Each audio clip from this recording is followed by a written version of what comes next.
Good morning, students. Let us start with a new poem that is The People Upstairs by Ogden Nash. Let us know about Ogden Nash.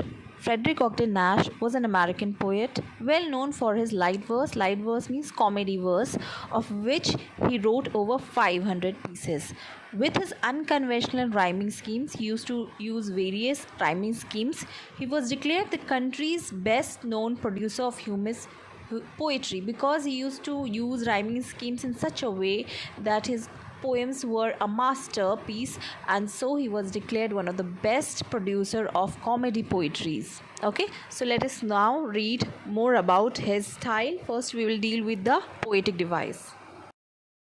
We all know that poetic device are tools that a poet uses to create rhythm, enhance a poem's meaning, or intensify a mood or feeling. So it helps in making the poem meaningful and also beautifying it. Okay, now let's understand the first poetic device which is used by Ogden Nash in this poem. The first one is exaggeration. Please be very careful about the spelling.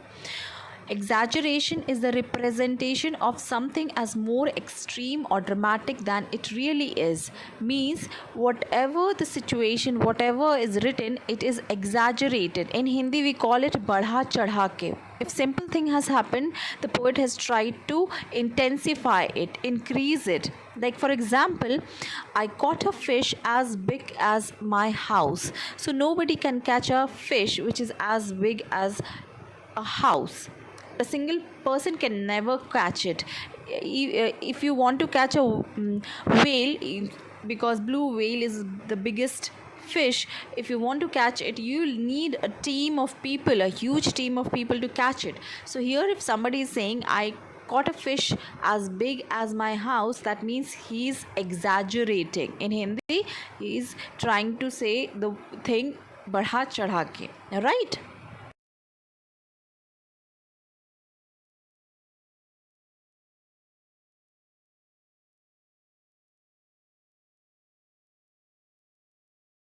Next poetic device which is used by the poet is imagery, that is the description that appear to your senses. When you read the poem, you will be able to picturize it in your brain.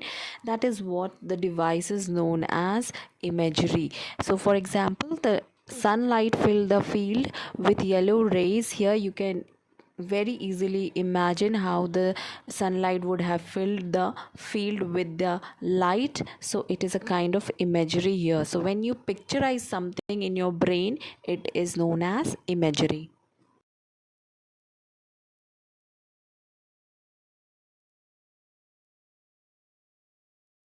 Next poetic device which he uses is alliteration, the use of same letter or sound at the beginning of the word that are close together. So same letter or same sound can be in continuous or or kept together. When they're kept together, that is known as alliteration. Like as in, he built a big boat, you can see B is repeating again and again, so that is an alliteration. Let's see the example. She sells sea sells by the seashore. So you can see the pronunciation of sir is repeating, and also the letter S is repeating various times. So this is an alliteration. Another example is fair is foul and foul is fair. F word is highlighted with red, so it is repeating again and again. However, though the fog and the filthy air, you can again see F repeating again and again. So it is telling you that it is an alliteration.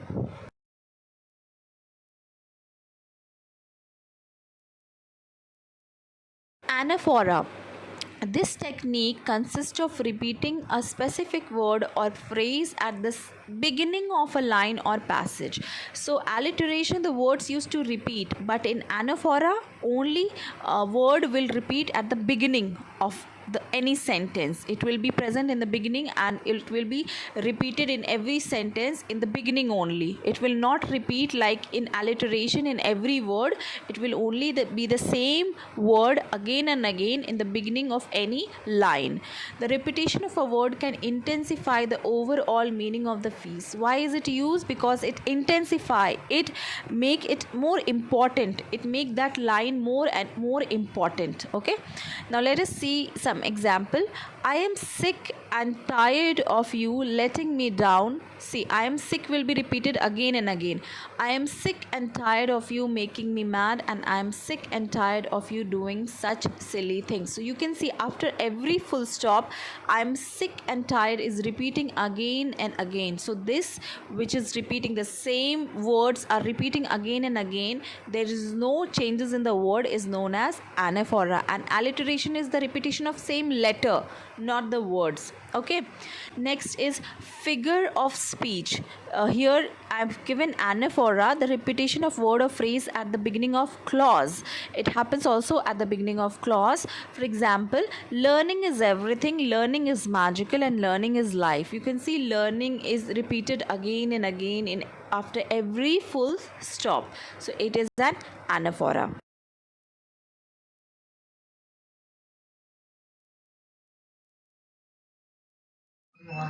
Understand metaphor.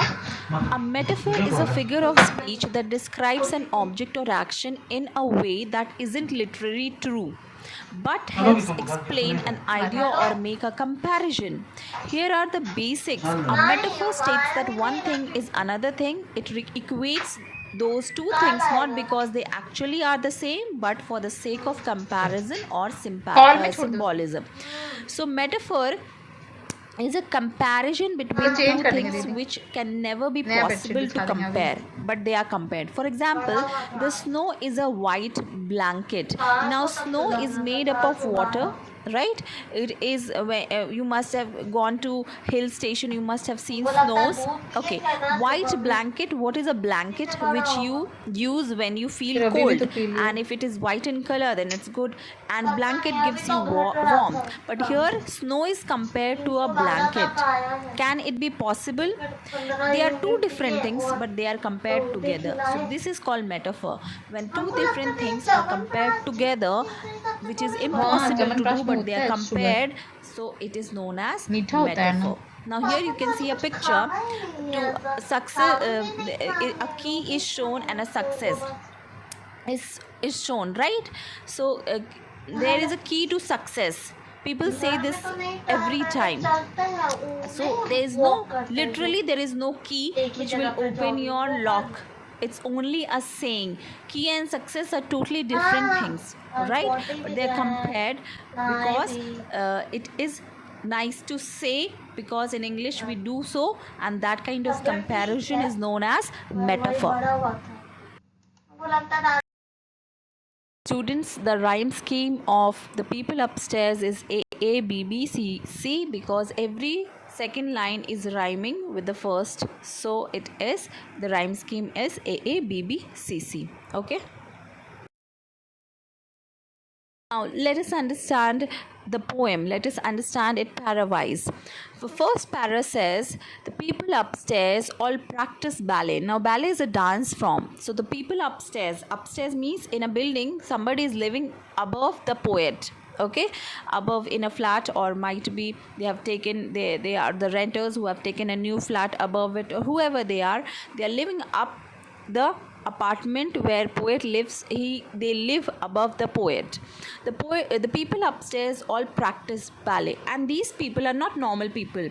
These are the neighbors of the poet, are people who practice ballet, which the poet tell us, right, that they always practice ballet. Ballet is a form of dance in which you dance on your toe, and it's a very expensive dance. Their living room is a bowling alley. So he's exaggerating here. He's trying to say something in badha chada ke, that they always play bowling. You know bowling, you must have gone to malls and you must have thrown the ball and they go and hit some targets. So that is bowling. They always play bowling. Nobody can always do these things. They cannot always practice dance, they cannot always do ballet. So it is exaggeration. Okay, might be they create some noise upstairs, but it can't be so much noise. Their bedroom is full of conducted tours. Now their bedroom is full of tours, as if somebody is coming and they are visiting this place. They are historical places. Every time guests are coming and visiting their bedroom, so there's lots of sound of the footstep. The poet is saying the radio is louder than yours, and they, whenever they listen radio, their radio is very loud. So it is telling you how the neighbors are disturbing the poet. He's unable to concentrate. They celebrate weekends all week. He's saying they not only celebrate the weekends on Saturday, on Sunday. They don't have only parties on Saturday and Sunday, they have the party whole week. So here the poet is using the poetic device exaggeration. Now you can come and see the second and third line and fourth line. They have there again and again. What is it? The repetition of the word is known as anaphora. Now, right, now let's see whether there is alliteration or not. Yes, you can see in the fifth line there is the celebrate weekends all week. W and W is repeating again and again. Yes, so it is an alliteration, and because this stanza can be quite imaginative, you can imagine what the people are doing upstairs, so it is also a device which is used here is imagery in the whole stanza, because you are able to imagine what all the poet is saying. So imagery is happening here.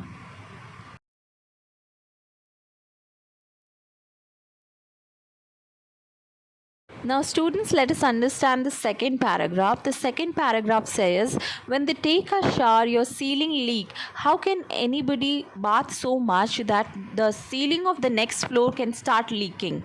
So the poet is again exaggerating. He's saying the neighbors take so much bath, they shower so much that my ceiling leak. They try to get their parties to mix. Every time they try to have parties by supplying their guests with pogo sticks, and how they give their people who come to, how they enjoy, how they entertain the people who come to the parties, and let them mix with them by giving them the pogo sticks. What are pogo sticks? The sticks on which you can stand and jump around and has a spring on it. So it can't happen, right? Nobody will do that to everybody who comes to the party. They're giving pogo sticks and the neighbors are jumping on it to whole parties to disturb the people who is living downstairs. And when their fun at last abates, and when they are all now tired, their party is over, what they do, they go to the bathroom on roller skates. Now when they are feeling to go to the washroom, they are not walking and going, they are using roller skates to go to the washroom. Nobody does it. So the poet is exaggerating again and again. I might love the people upstairs more. Poet says that he will love the people who live upstairs only when they go and live somewhere else on another floor, where they go and live on another floor, not above me, because they are very disturbing. So the poet is very upset with the people who lives upstairs. They are noisy people according to him. Okay, so he has described about his neighbors that they disturb all the time. Let us understand more in more details the poetic devices. Poetic technique in the people upstairs. Alliteration, line number 5. I told you this, they celebrate weekends all week.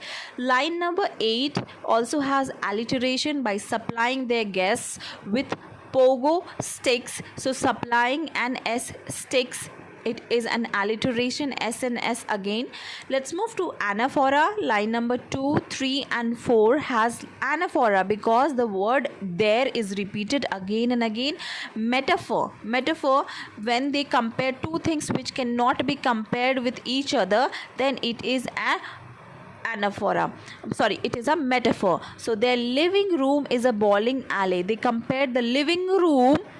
Nobody's living room can be a game parlor, right? So they have compared it to a bowling alley, and there's exaggeration which is used. Exaggeration, I think it is used in whole poem. The people upstairs all practice ballet. It is exaggeration. They can't practice ballet all the time. They cannot dance all the time, right?